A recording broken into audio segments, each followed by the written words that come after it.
Yo, what up, YouTube? What up, what up, what up? Some of this,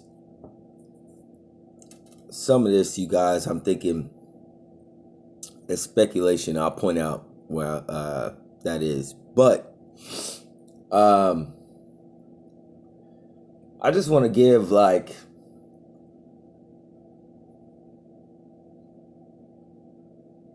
I guess,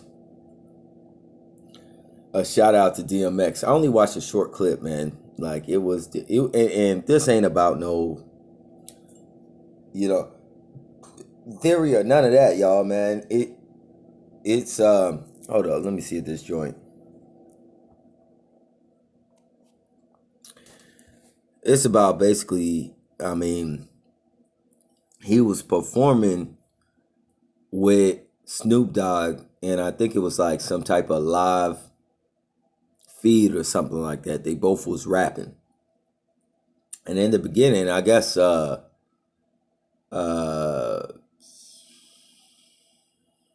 I guess Snoop had some Cane's chicken or whatever. He offered people like, "Yo, does anybody want some Cane's chicken?" And DMX was there. It's one of his later things that he done. He had it was like a versus battle, and DMX had like uh, some now laters or some Starburst or something like that, right? He didn't want no chicken or nothing. He was like, "Nah, I'm good. I'm not hungry." And he was just like, he pulled out one. He was getting ready to eat it. And Snoop was like, "Oh man, let me get one of those." And so, DMX, he put his hand in his pocket, and he pulled out a single, now later, and he hooked him up with one. These things, you guys, show a lot about an individual's character, man. Like, I remember, somebody shared that candy with you in school, man. Like, you was boys, man. Like, and like, oftentimes, like, we would just have like a few, candies in our pocket. We wouldn't have like the whole candy thing. You would just have like a few, and it's not like it was in the package still. You would have them that individually wrapped was in your pocket, ready to go. So seeing that with DMX showed an aptitude of consistency, and it also showed, like, he didn't forget where he came from, and by Snoop asking for it, that was something that was very youthful, between two grown men, that despite whatever circumstances happened in their life, they remembered where they came from. Like, and that was beautiful to me. All right. Some of y'all might not get that, but that's pretty common amongst, what I'm saying, my people, with the candy or whatever loosely wrapped in your pocket, ready to go. That's something you did during school or whatever. So I say shout out to that. In other circumstances, this morning I looked and I seen uh Lil Wayne, man. Lil Wayne, man. I don't know. The article was about, I guess he got married or something, man, but like, I was just looking at this brother's face, man. This brother looked like a NASCAR, you know what I'm saying, with all the logos and stuff like that. And you guys, that's what I'm talking about, when you blow up and you get famous, and then like, all of a sudden, like, you have nothing but yes man. How come somebody should have told that brother if they cared about him? Conversely, in comparison to the first situation, a real friend would have said, "Hey, man, stop, man, stop, man. You don't need all. If you got that much to say that you want people to know, by the time you walk up to them, maybe you should make a pamphlet, a brochure, or write a novel or something, you know." And I'm not hating on Lil Wayne. I'm just saying that, any friends, if I have any friends around me, it's like, "Yo, I'm gonna get all these face tattoos or whatever," I'm gonna be like, "No, you're not gonna do it." Okay, we be squabbing, we be rolling around, we be fighting before that happened, because I wouldn't let you do that to yourself. I wouldn't let you do that. There's some deeper issues there. So you guys, like, be careful of the company you keep. Make sure you find true friends, not fake ones, man. I just want to put that out there. I want to talk about the Garden of Eden, where we base a lot of our happenings on technology like the CERN and what have you. But, the Mandela effect was first spiritual, if you think about it, because like eating from the tree of knowledge put us on a trajectory of time that hadn't existed before. Death, in other words, had not entered into the realm. So when you have death and time entering into a realm, you know what I'm saying? You have something that had not happened before. So that's something to think about. All right. There are a lot of changes that took place, and the Bible points them out since Genesis, much greater than the ones that we see in Mandela effects, or much like the same. Okay. And I just find it to be very interesting. One of the key principles of this that I like to point out is the first will be last. Okay. Think about Jacob and Esau. All right. Esau was the firstborn. Okay. He was the firstborn, child. The birthright should have been his. But through causality and situations and what have you, even though like Esau giving it up, even if Jacob had not done that thing, the favor would have poured into Jacob just because of what had happened. Okay, the first will be last. That's what Christ said. All right, that's what elders said. So when we think about that, Jacob, was born after Esau, but was given the birthright. He was, chosen or given the birthright, right? If you think about when Samuel went to pick a king for Israel after Saul, he went through all of David's brothers, right? But then God told him to pick David. Okay, I think David was the youngest. You guys will have to go back and fact check me on that. I think David was the youngest. He was shorter in stature. And Sam was like, for real? And God was telling Samuel, like, yo, I look on the inward. I look on the inwardly parts. I look at the heart, not the outside. So David, even though he was born last, he was king of Israel. That's something to think about. First will be last. So when we think about mirrors, when we think about as above and so below, and we think about a mirror, when you look at a mirror, it shows you what it shows you, but completely backwards to reflect you exactly. It's very interesting. Okay. Perception. Okay. The Mandela effect in the whole nine. Okay.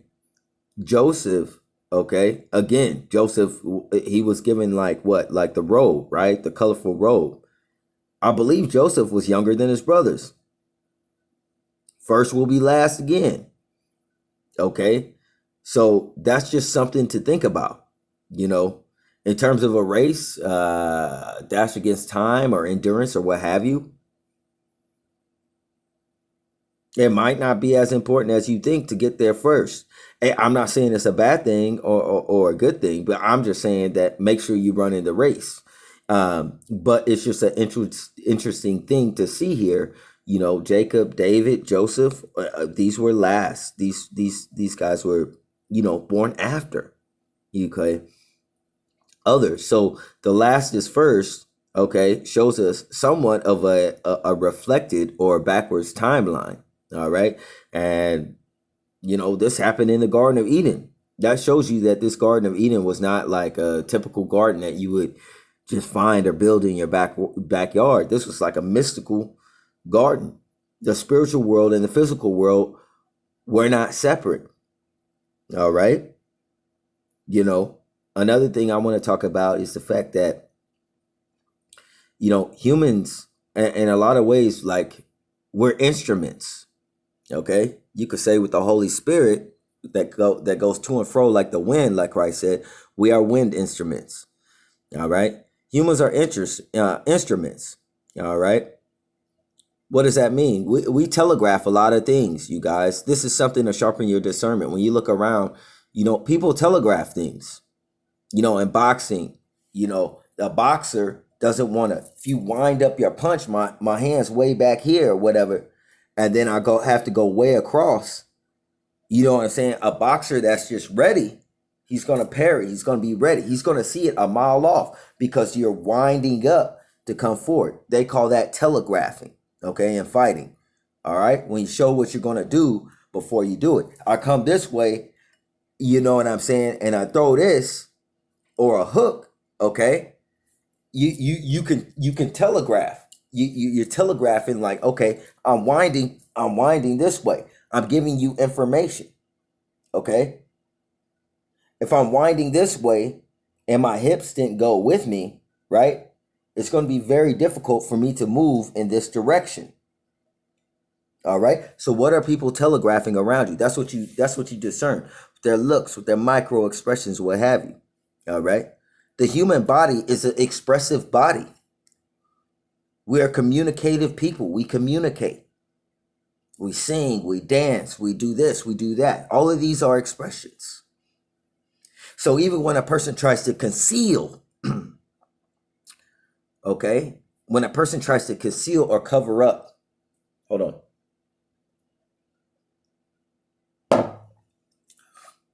A form of expression, it still shows. And people go in and study all of these things. They call it body language, right?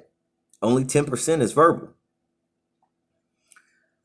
I think I read a document that says that when a word passes through somebody, like when you speak to someone, okay, and they hear something that's troubling to them, or they feel a certain type of way about, or even if they don't, they just flash when they do cat stands and they just flash images in front of people.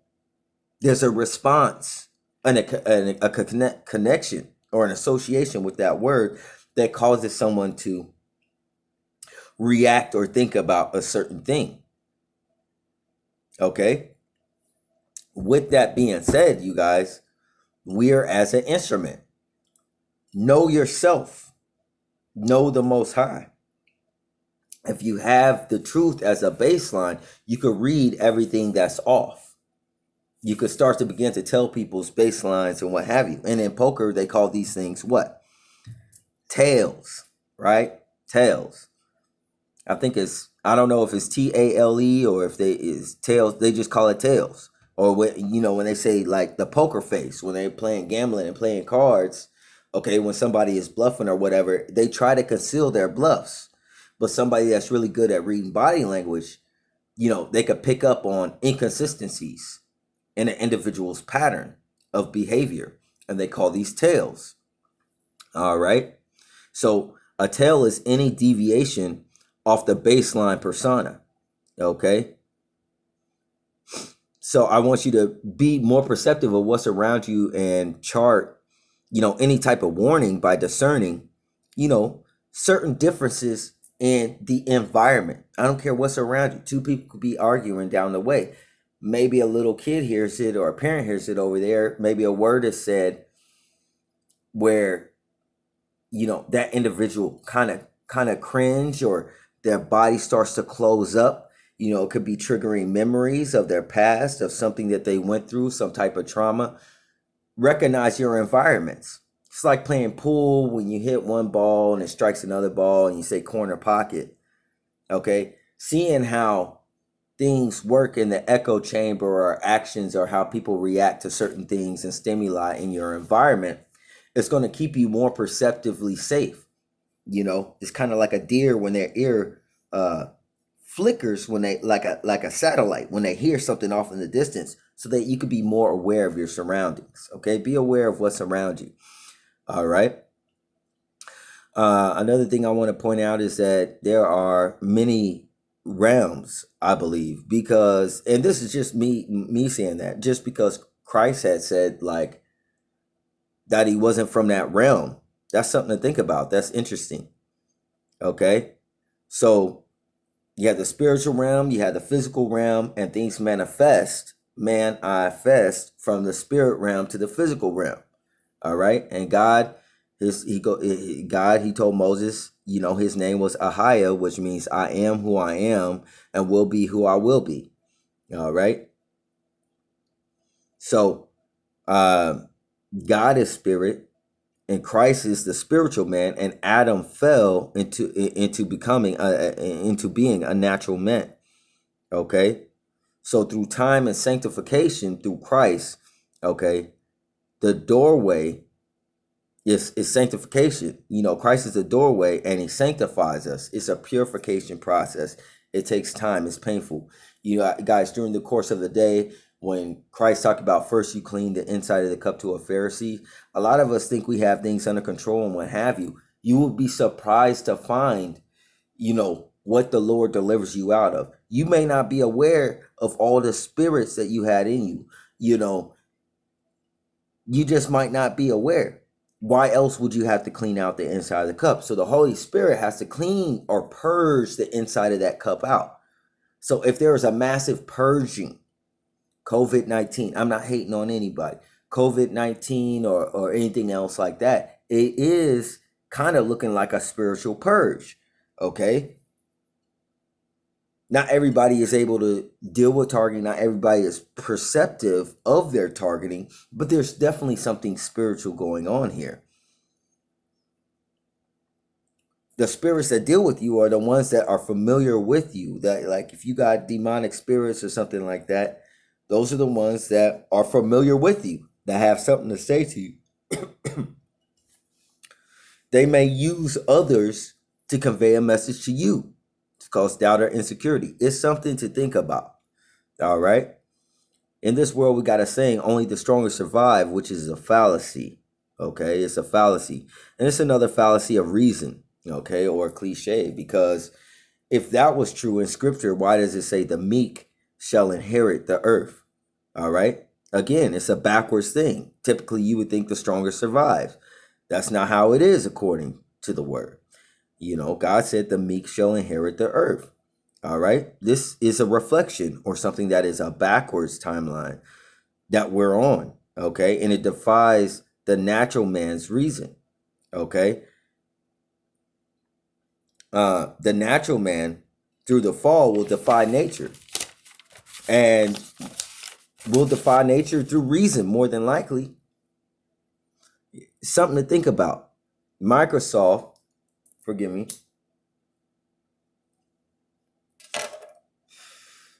Microsoft wants to patent the dead spirits, okay, as AI.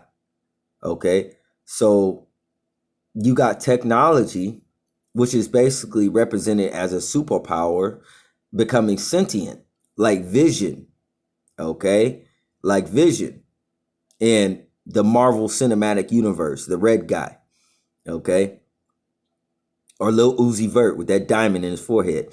Vision represents technology as a superpower that's sentient, okay? And when you take technology and necromancy and merge it together, it creates an unholy consistency, a state beyond change, because technology is going to continue to be. It doesn't really die or anything. You know what I'm saying? So technology is going to be in a consistent state, okay? Elon Musk has gotten into neural tracing and neural mapping and created something to connect to your brain, okay? And when we think of, you know, patterns of behavior of humanity, technology is getting better while humanity is getting worse, okay? Knowledge will basically eclipse human ability and knowledge, subjecting man to machine. Okay, the defying of nature and the entrance of dead spirits, okay, into technology, as Microsoft wants to patent or is working on. It's already patented. The entrance of dead spirits being trapped within technology and merging humans with technology, the soul becomes suppressed and lost. So now you got dead spirits and the consciousness of dead spirits, all right, as they try to build this collective mind, all right, subjecting the world around you into as a hive mind, okay, kind of like what we're experiencing, something to think about. Daniel's prophecy, I want you to read Daniel chapter 2, verse 43, the feet with miry clay. The feet is part iron and part clay, which will not hold together because the iron is stronger than the clay. They're not the same substance. Okay, this is man merging with machine. Okay, I'm starting to believe that the beast from the sea defines knowledge derived from the dark desires or insecurities of man's unconscious coming into the physical realm, manifesting, okay, the AI to govern all nations and people and rise through government. That's the rise of the beast, all right? The collective mind, okay? This is AI or technology becoming sentient and its attempt to become omniscient. But the patterns that it will recognize are the worst attributes of human behavior and then use it against mankind, seeing man as a cancer, okay, destroying the earth. Something that it will need for its own survival. Something to think about, okay? Through rationale, okay, will dictate man as by reason, that man himself is a cancer to the planet, wildly destructive and violent and weak, okay? He takes and he gives not, okay? Therefore, the machine will bear to eliminate out of reason, okay, of a dying world, okay? So to the machine will be thinking, yo, I'm just problem solving, okay? This is why we need hope. If Microsoft patents dead spirits, can a living spirit dwell in a surrogate? That's something I think about. And this is just in theory or something I speculate. I don't really know, you know what I'm saying? But I'm saying that given this situation that we're talking about, if the body is merely a temple and the spirit is the living portion, it is quite possible from here two potential things that I could see. And this is just me thinking. Two things when we speak about a remnant: spiritual transference by God, or a breakdown of CERN where parties are allocated as a remnant to another time or separate realm. All right. But as I said, this last part, that last part is just me speculating in theory. What could potentially happen? That makes this remnant situation a lot more peculiar with all the things that's going on. All right. So in all these things, you guys, I'll say fear God. All right. Because he is never mocked. All right. And he doesn't flinch over man's endeavors. Okay. It's going to take more than intellect to deal with this. This is beyond you. We have to depend on God. And, we got to meet where the tires meet the ground, which is the battlefield is our mind. We all know that. And our mind is operating different than what has already begun to take over the people around us, you guys. All right. I can't even talk to my own family about the type of stuff that I perceive and I witness because it trips them out. I can't even get like 10, 15 seconds of conversation in. I can't even talk about something that's inconsistent in the environments around me, minute things, okay? Such as a particular question that people commonly ask or what have you, and how bizarre it is without it causing them discomfort. So you guys are the only people this is the only place I had to vent, But I just want to say peace and blessings be with you all. Something to think about. I'm out.